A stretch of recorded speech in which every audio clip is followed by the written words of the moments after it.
북왕국 이스라엘을 향한 하나님의 경고의 나팔이 계속 울려 퍼지고 있습니다. 하나님 앞에 돌이켜라, 하나님 앞에 돌아서라, 회개하고 새로운 마음을 가져라, 실천을 가져라. 호세아 선지자가 계속해서 안타까이 그렇게 외치고 있습니다. 여러분, 이 호세아 9장은 하나님의 심판이 어떻게 나타날 것인가 구체적으로 그 모습을 보여주고 있어요. 1절에서부터 선지자는 이스라엘 사람들에게 이방 사람들처럼 그렇게 기뻐하지 말아라, 그렇게 경고하고 있습니다. 아주 엄중하게 경고를 합니다. 그 이유는 이방인들처럼 행하는 저들의 행음과 향락, 하나님을 떠나 우상인 바알신을 섬기는 그와 같은 저들에게 하나님의 심판이 임할 것을 보고 있기 때문에 그런 것이죠. 이스라엘 백성들은 추수한 곡식을 거둬들여서 타작 마당에서 골라낼 때에 그 수확이 어디에서 왔는가? 이 풍요의 신, 다산의 신, 그 농사의 신인 바알과 아스다롯이 그렇게 복을 주었다, 그렇게 여겼어요. 어쩌다가 이렇게 되었습니까? 저들의 마음을 지키지 못했기 때문에. 이것을 소위 혼합주의라고 말씀드렸습니다. 신크리티즘이라고 그랬어요. 생명의 주관자는 하나님이시고 이 땅에서의 행복을, 향락을 줄 수 있는 신은 바알이다, 그렇게 여긴 것이에요. 이와 같은 모습은 오늘날 이 시대의 믿음의 사람들 중에도 있을지 모르겠습니다.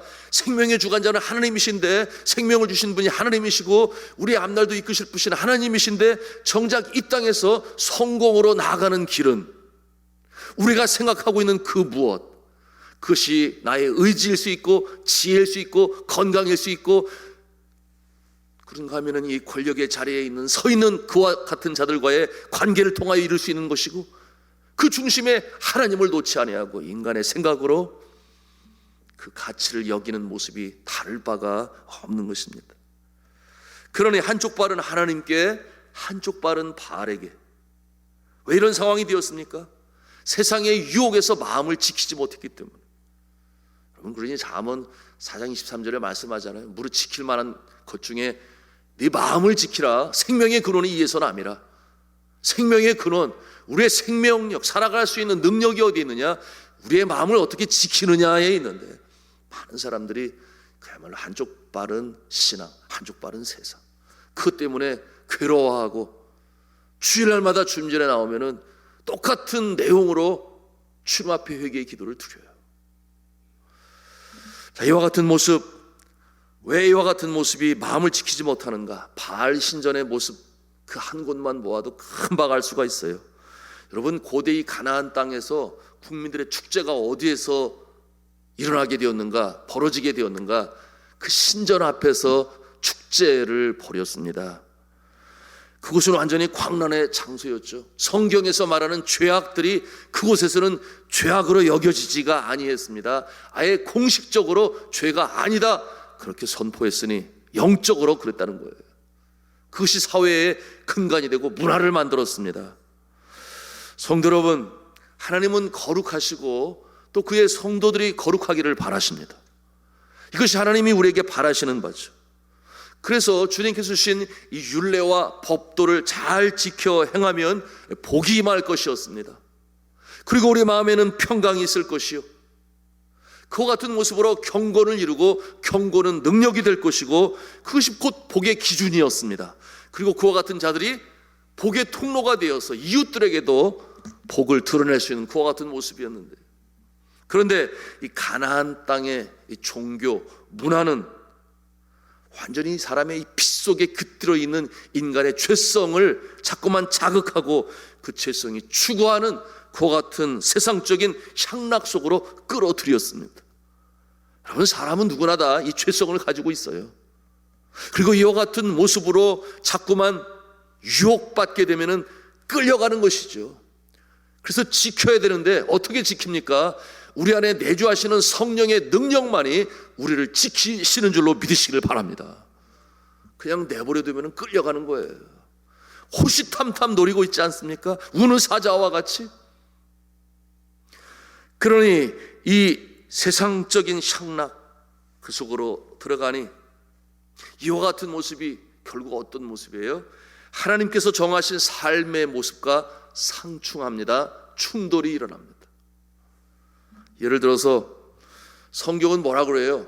한 사람의 남편, 한 사람의 아내, 그것이 가정을 이루는 기본 단위라고 분명히 태초에 천지를 창조하시면서 말씀하셨습니다. 그런데 그 가정의 규범과 틀을 깨뜨리고 행음이 공적으로 인정받는 것이 바로 바알신의 신전이라고 그랬어요. 술 취하는 것은 절제 없는 행동이다. 노아의 모습을 통해서 교훈으로 주셨지 않았나요? 그래서 술 취하지 말라, 방탕하지 말라 분명히 말씀하셨는데 그저 절제 없이 마음 가는 대로 마셔라, 부어라, 그렇게 취하는 곳이 허락된 곳이 있으니 바로 이 바알의 신전이었습니다. 그러나 이와 같은 모습은 그야말로 세상 아니겠습니까? 세상의 문화를 만들고 향락주의가 되고 쾌락주의가 되고, 여러분 고대 로마의 모습, 가나안 족속의 문화 또는 이슬람 속에 숨겨진 그 쾌락주의의 모습들 보시면 깜짝 놀래요.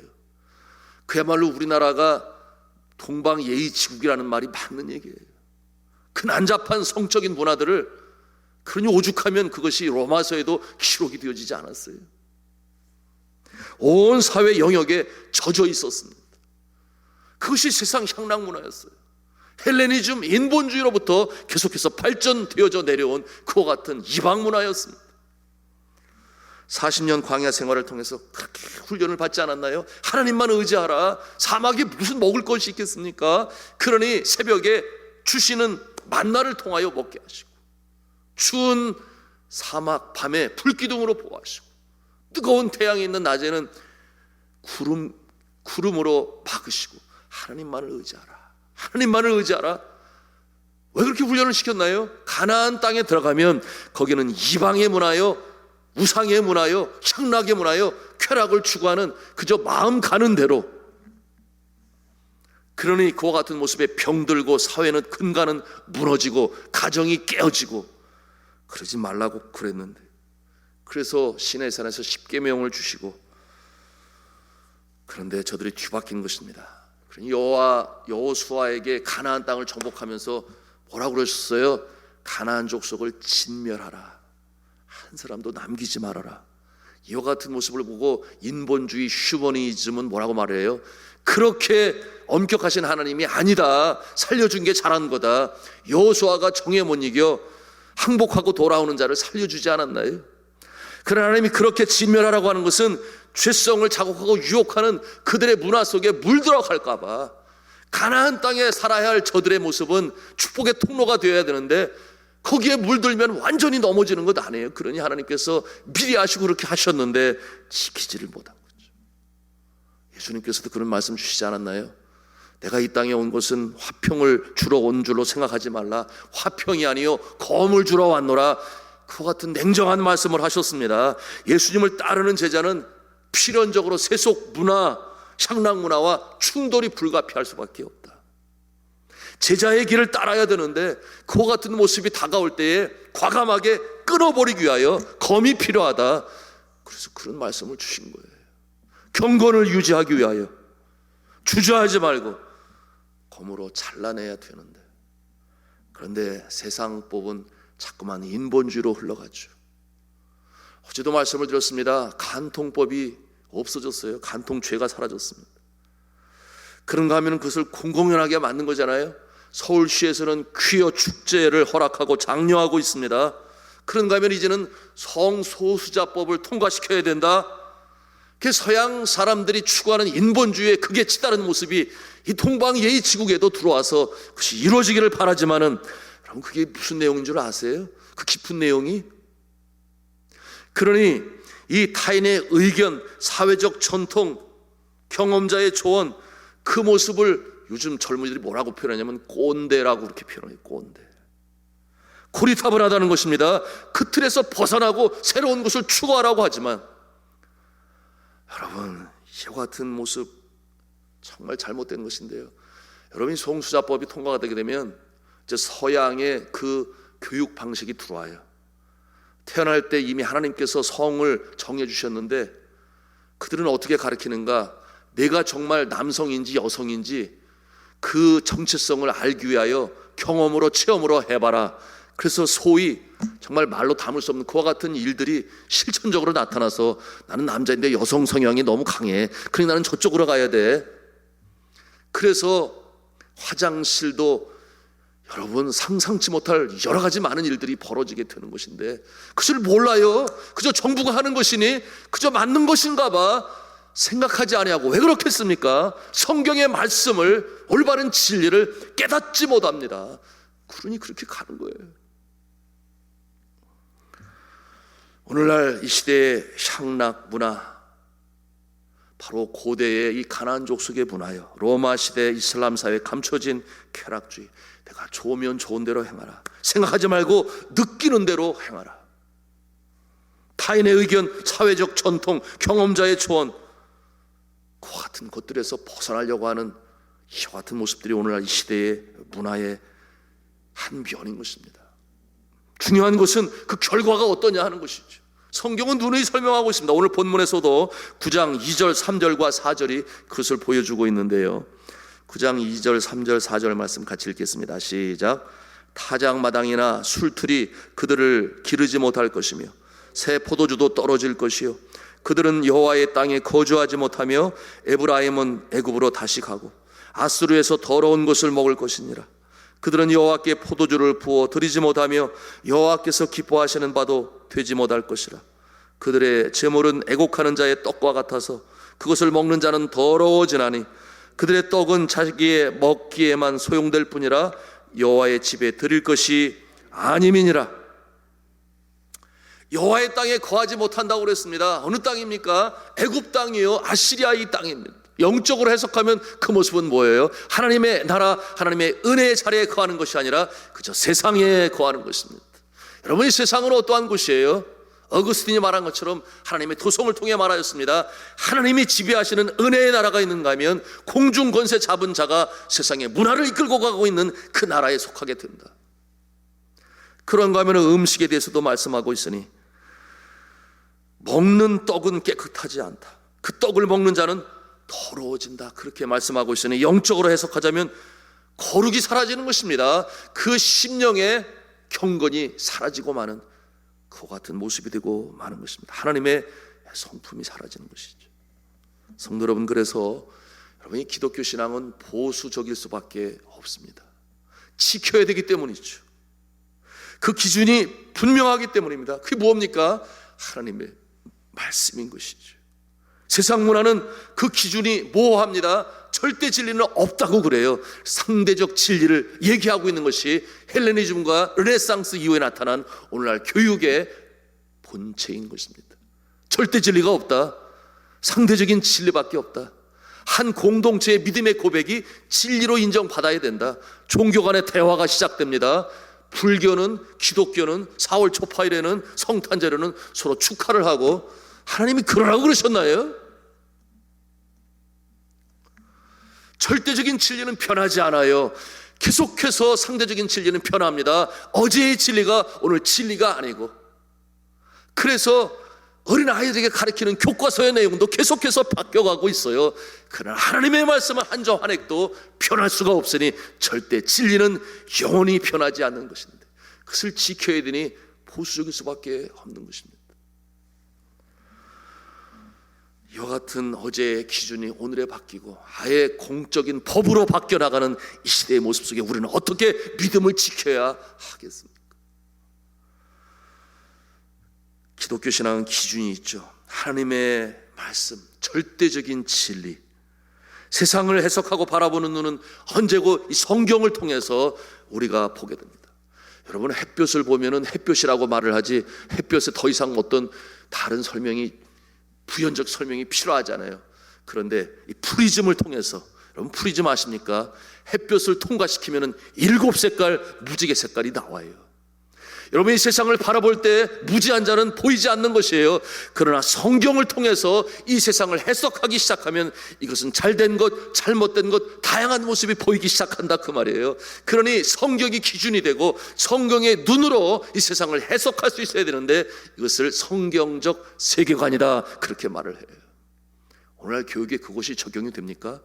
어림도 없어요. 소수 기독교 학교만 그런다 어제 말씀했어요. 주일학교의 중요성이 이와 같은 곳에 있는 것입니다. 하나님의 말씀으로 양육받아야 되는 것이죠. 안 그러면 그냥 넘어가는 것입니다. 그것이 몰락하고 있는 서구 문명의 모습인 것을 아무도 부인할 수가 없어요. 하나님께서 이스라엘 백성들을 얼마나 귀히 여기셨습니까? 10절에 뭐라고 말씀합니까? 10절 말씀 같이 읽도록 하겠습니다. 시작. 옛적에 내가 이스라엘을 만나기를 광야에서 포도를 만남같이 하였으며 너희 조상들을 보기를 무화과나무 처음 맺힌 첫 열매를 봄같이 하였거늘 그들이 바알 부올에 가서 부끄러운 우상에게 몸을 들이므로 저희가 사랑하는 우상같이 가증하여 졌도다. 광야에서 포도를 만남같이. 여러분 광야를 걸어보셨나요? 거기는 물을 구하기가 너무 힘들어요. 그런데 이게 보통 기쁜 순간 아니겠습니까? 목을 죽일 수 있다는 거죠. 그것도 포도로 이와 같은 모습으로 우리들의 모습을 바라보시는 하나님이 기쁘셨다 그 말이에요. 아담과 하와를 만드실 때 기쁘셨고 선민으로 택하셨을 때 기쁘셨다는 것이죠. 그런가 하면 너희 조상들은 무화과나무에서 처음 맺힌 열매를 보는 것 같았도다. 제가 나누었어요. 선교지에서 먹고 살기가 어려우니까 망고나무를 100그루나 심었습니다. 첫 열매를 기다렸습니다. 애지중지 키웠지요. 7년을 기다려야 된다고 그래서 7년을 어떻게 저걸 잘 키우니 염소들이 배고프니까 그냥 교회 땅에 들어와 가지고서 뜯어먹고 그래서 울탈. 여하튼 그렇게 키우는 가운데 첫 열매를 바라보면서 말이죠. 6년 반 만에 철수하게 되었으니 열매를 보지 못하게 되었다 그랬어요. 그러니 제 마음이 얼마나 아쉬웠겠습니까? 첫 열매를 바라보는 그 마음이 하나님께서 우리를 바라보실 때 그렇게 사랑하고 애지중지했던 하나님의 백성들이 바로 이 이스라엘 백성들인데 저들이 변하였다. 어떻게 그렇게 돌아설 수가 있느냐. 안타까운 마음을 이렇게 말씀하고 계신 것이 어찌하든지 하나님의 자녀 삼으시기 위하여 호세아 선지자를 등장시켰어. 예수 그리스도의 헌신, 예수 그리스도의 희생 아닙니까? 십자가에 달리셔서 물가피를 다 쏟으시기까지 그렇게 우리를 살리시고 용서하시고 천국 백성으로 다시금 회복시키시는 그와 같은 하나님이신데 이스라엘 백성들이 돌이키지 않아요. 끝까지 돌이키지 않습니다. 그 사랑 그 은혜를 기억하고 나가야 되는데 그러지 못해요. 왜 그렇습니까? 세상이 너무나 유혹적인 거예요. 돈이 그렇게 좋아 보이고 그러나 돈으로 살 수 없는 것이 얼마나 많이 있는데 더 귀한 것이 많이 있는데 그것을 볼 수 있는 눈이 멀어버린 거죠. 보이지 않는 것이죠. 여러분 이와 같은 모습 그런가 하면은 편리주의를 지향한다 그랬죠. 어떻게 해서든지 차가 닿아야만 그곳에 가요. 그러니 소상공업자들이 운영하는 동네 마켓은 사라지고 대형 백화점만. 그런가 하면 엘리베이터 없이면 안 되고 에스컬레이터 타야 되고. 여러분 편리주의가 거꾸로 건강을 해치는 것은 아십니까? 걷고 땀내고 힘내야 더 건강한데 그러나 당장 눈앞에 편리를 추구하는 것이 편리주의고. 여러분 오늘의 이 말씀을 묵상하면서 저는 자꾸만 북한 생각이 많이 났어요. 여러분 북한이 어떤 곳이었습니까? 특별히 평양은 제2의 예루살렘이라고 그랬어요. 얼마나 교회가 왕성하게 성장을 했는지. 새벽이면 교회 새벽 종소리가 울려서 평양 시민들이 다 일어났다고 그랬습니다. 얼마나 부지런하겠어요? 여러분들이 부지런하시잖아요. 이렇게 일찍 일어나시니까. 누구보다 저는 2시 반에 일어나는데 가만히 시간을 계산해 보니까 반나절을 더 살아요. 매일같이. 여하튼 부지런한 평양이 거리 하나님이 축복하시는. 그래서 최초로 생겨진 신학교가 어디에 있었느냐? 평양 신학교였어요. 나중에 그것이 남한으로 공산주의가 되니까 내려오게 되었습니다. 가장 큰 교회가 어디 있었느냐? 초대교회, 한국 초대교회 장대현 교회가 평양에 있었어요. 그처럼 하나님이 축복하시고 또 복을 주셔서 잘 되었던 제2의 예루살렘이 어떻게 변했습니까? 너무나 마음이 안타까운 거예요. 여러분 이 심지어 북한을 세운 김일성 주석은 독실한 기독교 집안에서 태어난 것을 아십니까? 외할아버지 강도녹은 평양에서 목회를 했어요. 외삼촌 역시 목사님이었습니다. 김일성도 부모를 따라서 교회를 다녔고 세례를 받았습니다. 오늘날 이스라엘 백성들이 생각이 나는 거예요. 그처럼 하나님이 사랑하셨는데 변한 것입니다. 호세아 시대의 이 북왕국 이스라엘 백성들처럼. 그 시대의 모습, 여로보암 2세 시대의 모습. 그런가 하면은 문하엠 이 왕이 다스리던 그와 같은 모습. 왜 그렇게 변했어요? 왜 그렇게 김일성이 변했습니까? 지금은 태구민 의원이죠. 태영호 의원. 이번 총선에 국회의원이 되었는데 탈푸하기 전에 그는 영국의 공사로 있었습니다. 북한 공사였죠. 조선일보와 인터뷰에서 왜 그처럼 김일성이 변했는가에 대하여 이렇게 말했습니다. 북한이 가장 두려워하는 것이 뭐였는가? 종교였는데 기독교였습니다. 그래서 그가 뭐라고 그랬는가 하면 김일성이 기독교 집안 출신이라 기독교의 속성을 너무나 잘 안다. 기독교를 그대로 두면 권력 세습을 이어갈 수 없다는 것을 알았다. 그렇게 말을 했어요. 이 한마디에 금방 알 수 있지 않습니까? 왜 변한지 그 이유를 알 수 있죠. 권력에 취한 것입니다. 그 자리를 유지하기 위해서 세습을 이루기 위하여 그처럼 다 버린 것이에요. 결과가 어떠합니까? 오늘날 세상에서 가장 못 사는 나라 중에 한 나라가 되었고, 자유가 없는 나라, 여전히 인권이 없는 나라, 인권이 존중을 받지 못해요. 종교의 자유가 없어요. 하나님께서 복을 주실 이유가 없습니다. 어떻게 하나님께서 심판을 하실까? 여러분, 묵상할 때마다 생각을 하잖아요. 백두산 천지의 그 호수 온도가 점점 올라가고 있어요.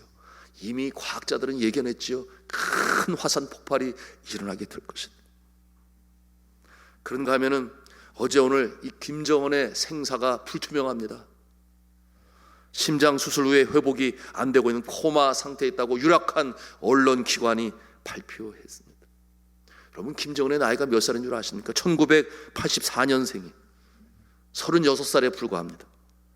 체통을 지켜야 한다고, 그래서 몸무게 늘려야 한다고, 그래서 무게가 있어 보인다고, 그래서 얼마나 살을 찌웠어요? 키가 170cm인데 몸무게가 140kg, 초고도 비만. 상상할 수 있지 않습니까? 병이 안 생깁니까? 할아버지도 아버지도 심근경색으로 사망했어요. 그런데 그 젊은 나이에 그 압박이, 스트레스가 얼마나 많겠습니까? 내부 암살자가 있을지 몰라요. 외부에서 암살당할지 몰라요. 그런데도 권력을 유지해 나가야 돼요. 병 안 들겠어요? 이미 예견되었던 그런 모습인데요. 보통 강심장이 아니면은 정신적으로 견디지 못할 그 자리, 아니 그 이전에 하나님께서 이 나라를 어떻게 하실 거냐, 그 말. 저는 하나님께서 저 북녘 땅을 다시금 회복시켜 주시기를 간절히 기도합니다. 그것이 한국 교회가 해야 될 일이요, 제2의 예루살렘으로 다시 회복되는 그 평양의 교회 종소리가 다시금 울려 퍼지는 그날이 올 수 있기를 간절히 기도합니다. 북왕국 이스라엘처럼 하나님을 떠나 아시리아에 멸망당하는 그처럼 비참한 신세가 되는 것이 아니라 같은 동족 아니겠습니까? 주님 앞에 기도하고 정말 회복되어지고 회개하고 하나님께 돌이키는 역사, 우리가 그 모습을 바라보면서 준비하고 기도해야 하겠습니다. 이 시간에 우리가 호세아 선지자를 통해 주시는 이 메시지를 가슴에 담고 저 가까운 동족 북한을 바라보면서, 아니 우리 안에 이 남한에서도 하나님을 떠나 향락주의로 치닫고 있는 그와 같은 모습의 정체성 돌아오는 역사가 있게 해달라고 시간 같이 주님 앞에 기도하며 나가기를 원합니다. 함께 기도하겠습니다.